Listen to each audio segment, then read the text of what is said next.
one time I was sitting in the little computer study thing, and Grandpa comes in and he says, "Charlie, come give me a haircut." And so we went into the kitchen. He gave me a razor, and he sat down and he said, "Cut it all off." And then I just buzzed his head. And I don't think I did it very good, because then I saw Grandma giving him more of a haircut. On Father's Day, we did a paper about Grandpa, and one of the questions that was, what does your grandpa do for fun? And I put, he drives. I had really no idea what it was. I just guessed, and my dad said it was right. Happy birthday, Dad. One of my memories of you is that those yellow notepads that you would always carry around, and you have a very unique handwriting that's distinct. And the thing that's unique about you is you're always collecting stories and trying out material. And as has been discussed many times, you didn't talk too much to us when we were young. So it was interesting when the 10th Ward had their talent show and you decided to do a stand-up comedy routine, which I just thought was the coolest thing, and we were just shocked that you would get up and put yourself out there in that way, and we thought it was so hilarious. And as you know, sometimes jokes hit and sometimes they don't. And later in life, I remember visiting your ward when I was an adult and married, and you got up and you were bearing your testimony right after this black woman who had recently been baptized got up, and you said, "Looks like the field is black, all ready to harvest." Anyways, it didn't land quite like your other jokes, which they don't always work out, but that was a funny memory. Memories when I think about Dad is summertime. I'd have like a best friend over, and he would come in from a hot day at work, and he would just drop his stuff and it's too hot. It's too hot out here. We gotta go to San Diego. And then like the next day by 6 a.m. we were packed up in the car driving to the beach cottages, and he'd always come boogie boarding with us and yell out "Yeehaw" when he caught a big wave, and I always had so much fun watching him have fun in the ocean. And although we share a deep, deep terror of dangling feet in open water, we both get a lot of joy out of having fun in the ocean. Another memory that I always think about when I think about Dad is when he'd get a new car, he'd always have me, "Ashley, come get in the car." Then he would drive me around the neighborhood, showing off the sound system in the car by blasting either the Cranberries or ABBA Gold. And I still love those albums very much. I also didn't know for sure if he was going to be showing me the sound system or if he was going to be making me find a rattle in the car. Because if there was ever a mysterious rattle that he could not find himself in the car, he would get me to come out and drive around over bumps and fast and slow until we could locate what door pocket had something stuck in it that was going to just drive him nuts. Say happy birthday, Errol. Happy birthday, Ella. So I haven't been in the family long enough to have a bunch of memories. The only thing I could think of is when I come over for Sunday dinner, and usually you, in a very scary voice, you say, "I miss." Go down. Hold on. Okay, do it. You usually say, "Parmis, Jason, come over here." Or you'll just say Parmis, which is even scarier. And I feel like I'm in trouble. Like, what did I do? And then I'll follow you wherever you need to go. And then you just say, "Parmis, I need to take a photo with you." So it's always very scary at first. And then it turns out to be just you wanting to do something very fun and not scary. So that's my memory of you. And my favorite memory of Atticus and you so far is very recently we came to your house, and it was packed for Sunday dinner, and Atticus just, for some reason, yells, "Grandpa! Grandpa! Grandpa!" He just looks around, and I thought that was so cute and funny, because he just wanted you, and that's our favorite memories of you. We want to wish you a happy birthday. Happy birthday, Grandpa. We love you and your hilarious musical self. You're just iconic. Happy birthday. Happy birthday, Grandpa. One of my most memorable memories was we did a road trip with you, me, and Robbie. And I remember two specific highlights from this trip. One was a mattress in the back of the truck that me and Robbie got to lay in and ride in the entire trip, which we thought was the coolest thing ever, that Grandpa would let us go everywhere with no seatbelts on. And number two was when you rescued Robbie as he was floating / drowning down the river, I believe somewhere in Idaho or Wyoming. I remember it being a pretty traumatic experience that you played off as just a normal day in the life in the country, and appreciate all the good memories. Love you, Grandpa. So when I got back from my mission, I didn't have a car and really anything. And apparently Grandpa had been eyeing his neighbor's car, and the neighbor was an older lady who was going to die soon. And Grandpa knew that. She took care of the car, and then when she passed, he made an offer. He got the car. He put a nice little green stripe around the car to make it a little bit more sporty, which was fun. And then he gave it to me after my mission, which was really awesome because I did not have anything. And I used it for 4 years, and then my siblings used it for another 3 or 4 years, and then eventually died. But it was a huge blessing and was so thoughtful. Love you, Grandpa, and hope you have a wonderful birthday. Happy birthday, Grandpa. My first memory with you is we celebrated our birthday together, birthday buddies, and this was the first time I met you, and you introduced yourself as Brandon's favorite uncle. Happy day, Grandpa. Good job. And probably one of my first memories of Grandpa Happy day, Papa. is him singing at my baptism. Happy day, And I remember that Papa. being very beautiful and moving. And then he called up Elaine and my other grandfather to sing, and neither of them was very excited about that. But we love you, Grandpa, and we hope it's a great birthday. I have had the opportunity several times to drive from Mesa to Utah or Utah to Mesa with Dad.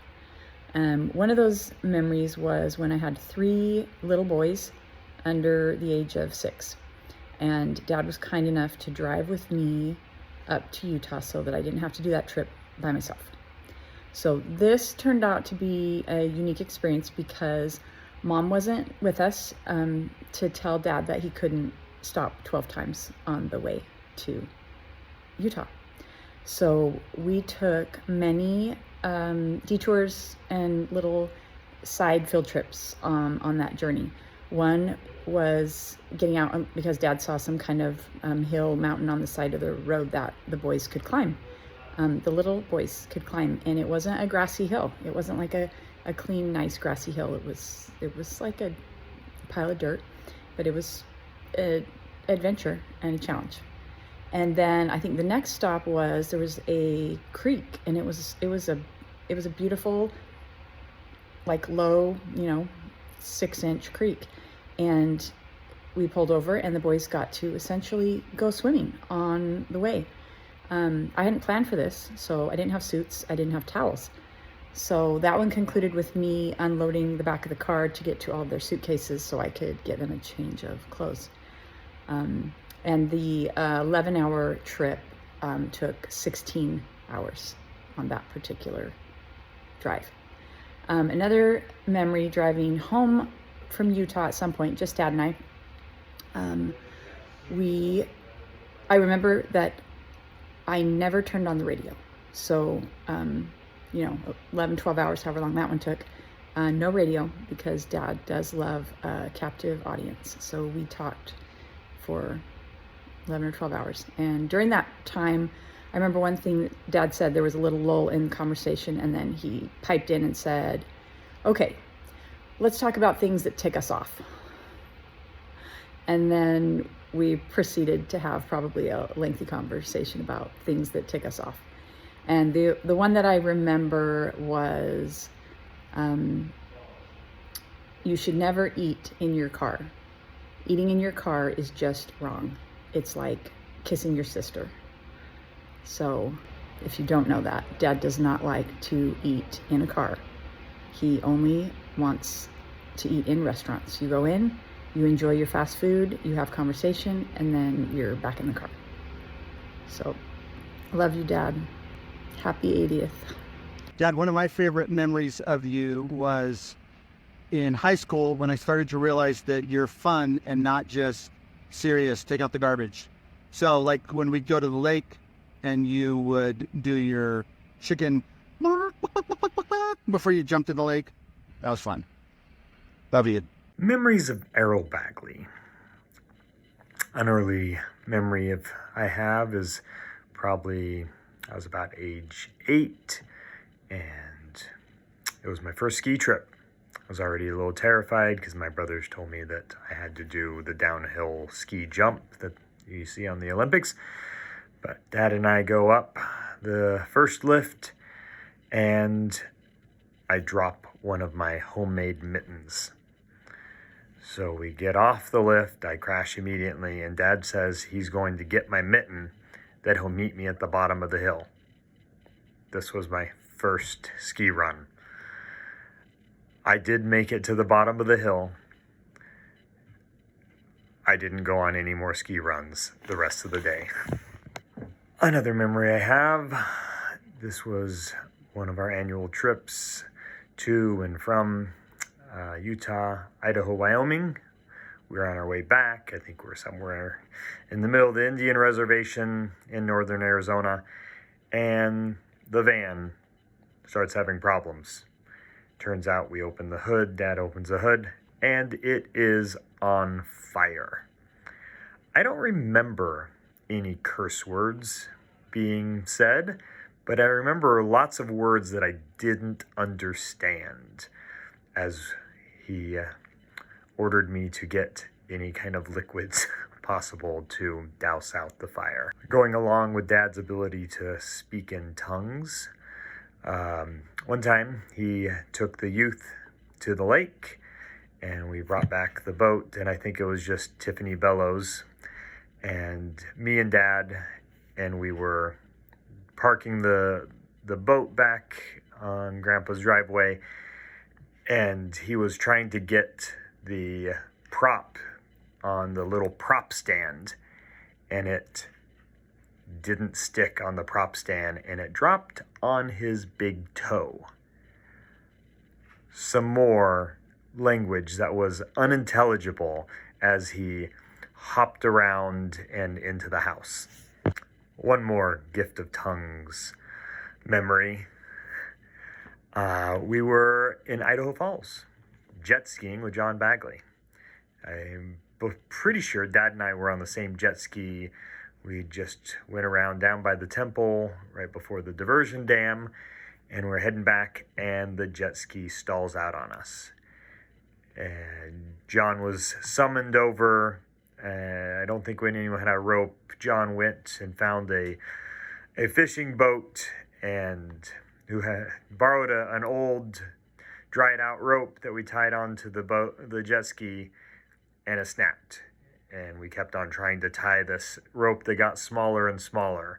You put John and Errol Bagley together in tense situations, then the words that they say are much more understandable, and I recognize those words. Another memory that I had about Dad, Actually, he wasn't even in this memory. It was a conversation that I had with the Sandstroms down the street. I don't remember if it was Jennifer or Brian Sandstrom, who told me that they saw Dad smoking, that he was driving down the road and he had a cigarette in his mouth. Anyone who knew Dad knew that likely what was in his mouth was a Bic pen. And if anyone's been around Dad when he's tried to use a Bic pen that is out of ink, that could be dangerous because it often will go flying through the cab of the truck. My favorite memory probably is every time Grandpa starts to sing for family dinner. That's got to be a classic. Love you, Grandpa. I thought of some more stories, so I wanted to share them with you. I remember fondly helping you paint the Toyota Prius that my dad once owned. I taped up the windows and then you painted it mint green, and it's quite wonderful. I also remember fondly helping build the casita in the backyard, waking up early in the morning, early for me, probably not early for you, but early for me, and having no clue what I was doing, but just following your instructions, climbing up onto some precariously placed beams and using a nail gun for the first time in my life. I absolutely loved it, Grandpa. Thank you for teaching me to work hard. And I hope you enjoy your 80th birthday. Love you, Grandpa.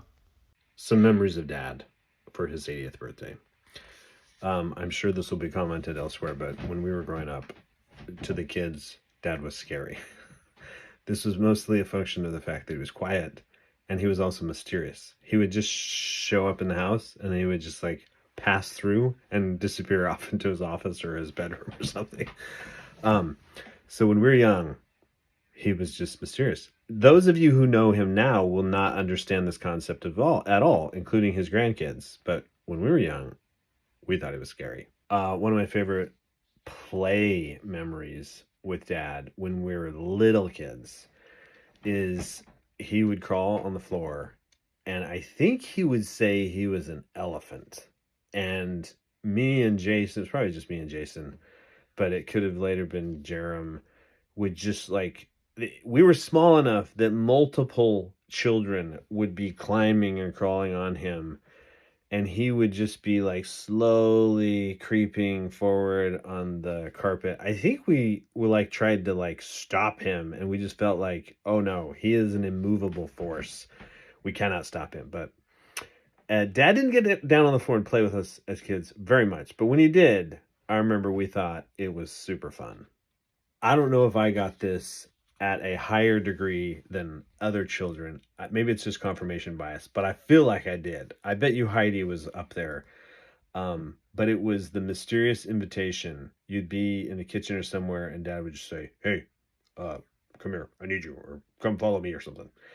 And you would end up in his bedroom where his feet would then end up on top of a pillow, and he would ask you to rub his feet.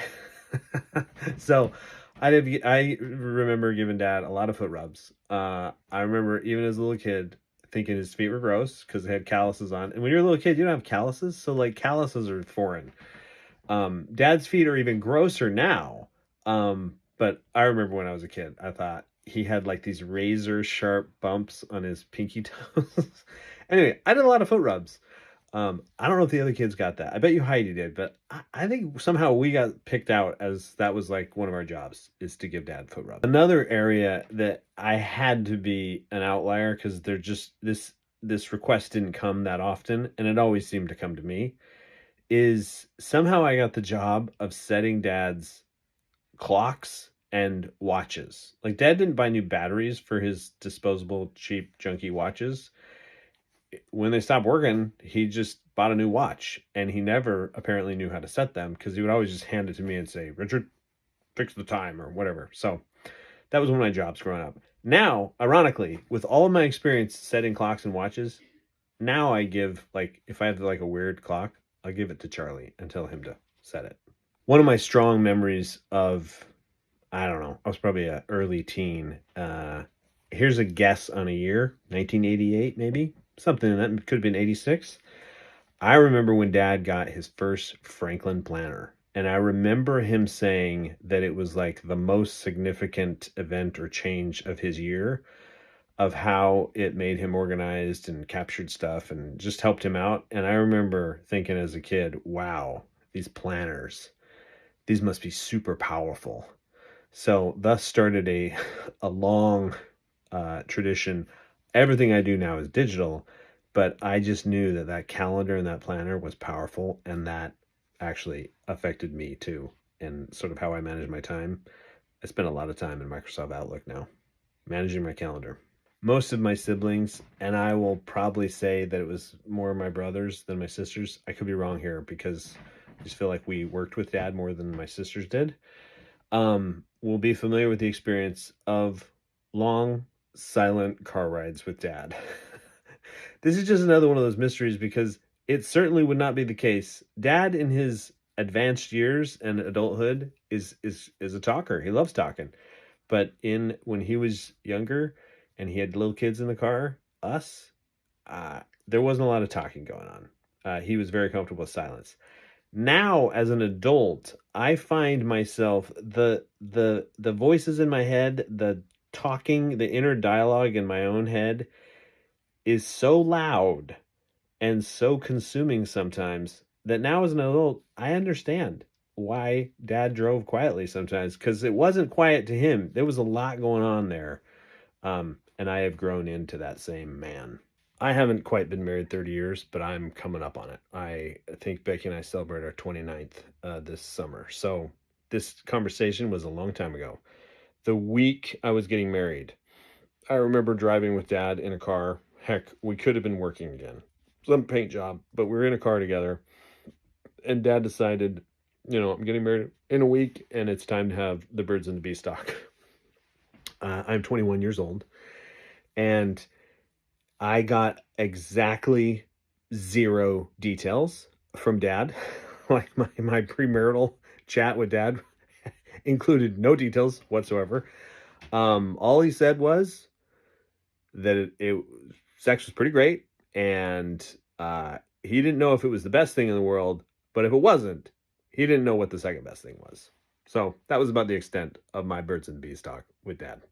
This is a story from the past week of my own household, but it relates back to Dad and when we were younger. This pen showed up in our house, and I told Becky that clearly she did not read the prenuptial agreement, that the Bic rollerball pens are not allowed in our house or in our marriage. Why, you ask? Because of trauma growing up.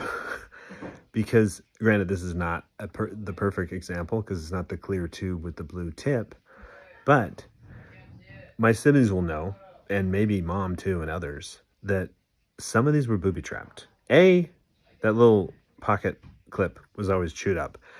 But occasionally, and on more than one occasion, you'd get one of these pens and you'd pull off the cap and you would get covered in the slobber that was captured inside of the cap. So I told Becky, these are not allowed in our house. Too much trauma from my childhood. All right, favorite memories of my father-in-law. The first that comes to mind is when he interviewed me for my mission, and he said, "Hey, I know you. We don't even need to do this."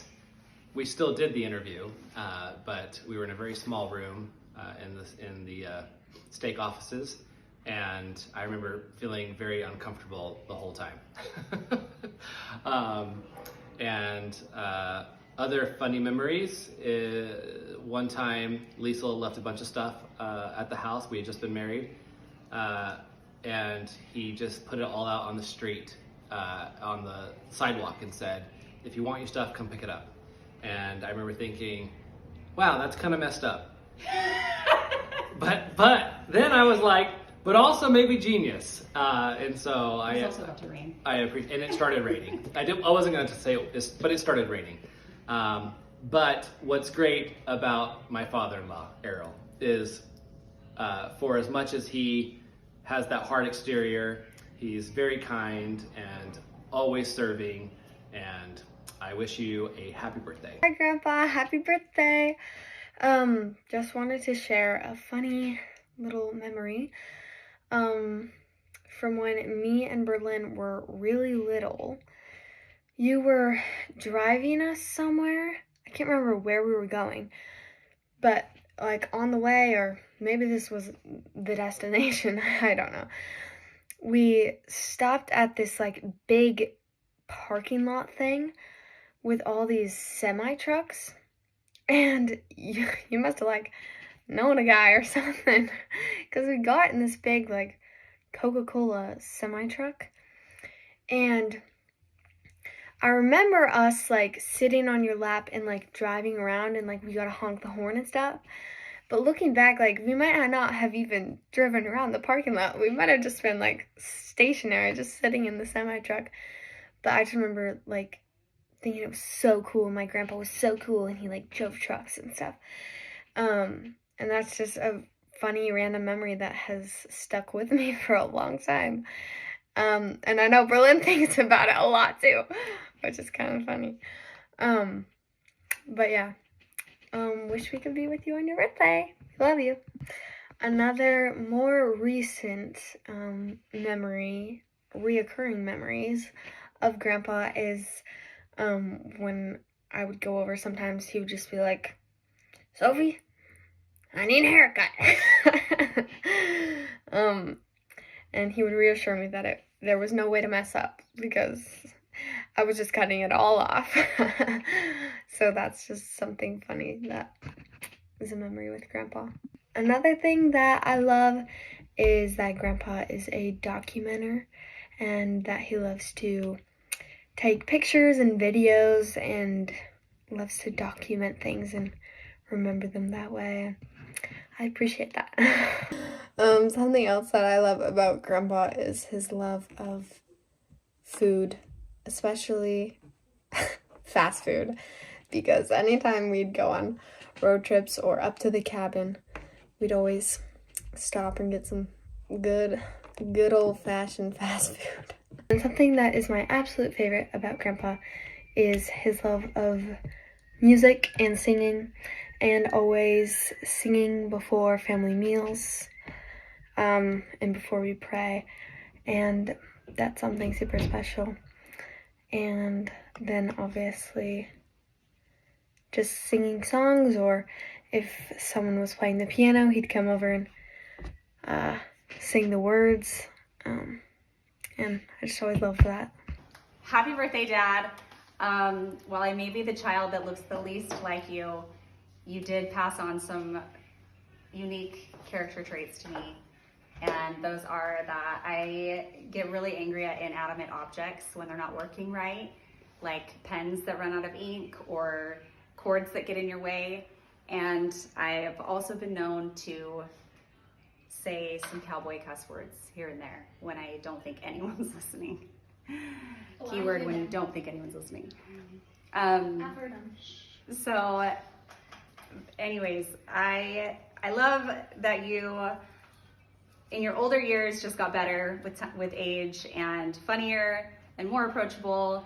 And you know, they say you can't teach an old dog new tricks, but you're proving that statement wrong, and getting funnier and wiser with age. We love you. Happy birthday. Happy birthday, Grandpa. One funny story that I like to tell is the time where you took us on a random limo ride. Sophie and I were discreetly hiding evidence that we had finished off the ice cream tub, and up pulls a limo on our driveway, and we're like, what is going on? And then like, we're like, who is that? And it's like, it's Grandpa. And we run inside, and we're like, kids, Grandpa wants to take us for a ride in a limo. And nobody believed us. And we're like, no, we have to go right now. Like, he's here. And we just like drove around the block, and it was so fun. So thanks for always bringing light and laughter and good times into our lives. Love you so much. Happy birthday, Grandpa.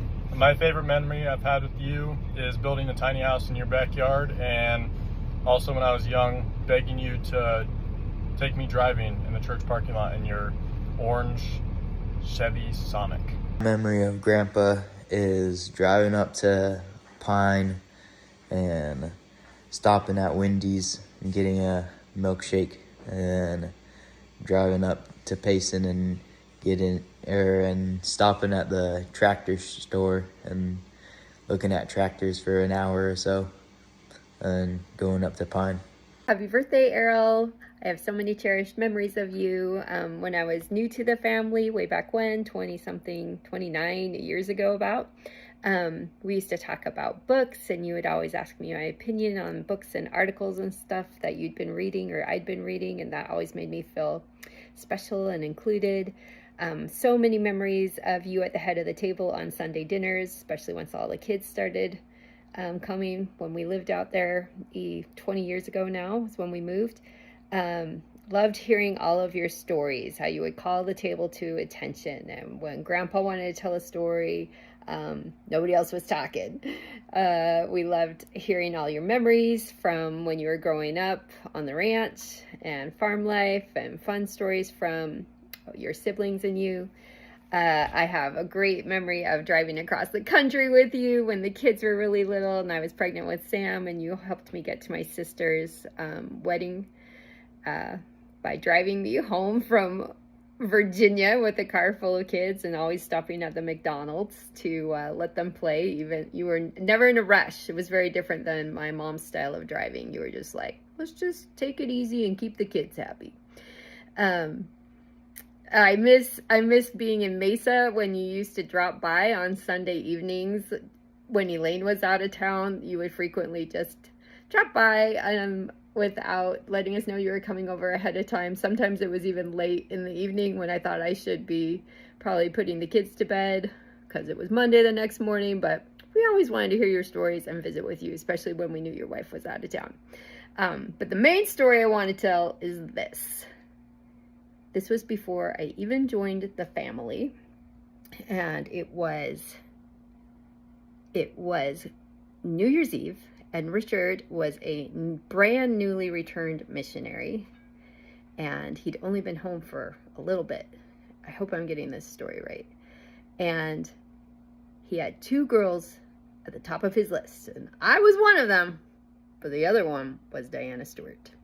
And on New Year's Eve, I couldn't make it out to Mesa from Phoenix, and Richard was hanging out with Diana Stewart, and apparently he was thinking about kissing her that night, and it was getting pretty late, and they were down in the basement together, and he was pretty much gonna go in for the kiss, even though he reassures me that he was thinking in his head, this girl sure is cute, but nothing she says is interesting, and I don't care about anything that comes out of her mouth. Nevertheless, he was thinking about kissing her that night, and right at the point when he was gonna go for it, here comes Errol walking down those basement stairs. I think he flicked on the lights and said, Richard, it's time for her to go home. Right on time. That was you following the spirit, and all these grandkids up over my shoulder, they could have their very lives dependent on that moment. So we say thank you for following through on that one. I have so many wonderful memories with you, but the funny one I want to share is that we were at the cabin and I had brought some friends and you recruited us all to sing in one of your Instagram videos. And I've noticed this about a lot of the Bagley men, is that they're fearless and they do things that I wouldn't do normally. So I need to learn from you guys that you have no fear of embarrassment. So you recruited these strangers, my friends, to sing in a video with you. And you know what? Worked out great. They had fun. The video turned out great. We learned a new song. So it's been fun over the years to tell my friends about my singing, bus driving grandpa who loves Instagram. You've driven some of my friends when they were in elementary school, Mr. B, and then when I actually met them, because they weren't at my elementary school, they're like, what? Your grandpa was Mr. B? What a legend! So you are a legend, and we love you so much, and we hope that year 80 is the best year yet. Okay, love you. A memory that I have with Grandpa is when he took us up to Pine and we went to this one indoor swimming pool, and I remember it was pretty cool. Happy birthday, Grandpa. Sometimes he doesn't have the time or energy to say goodbye on a phone call. And when he's done, he just hangs up. He's done. You might not have been done, but he finished. So he's gone.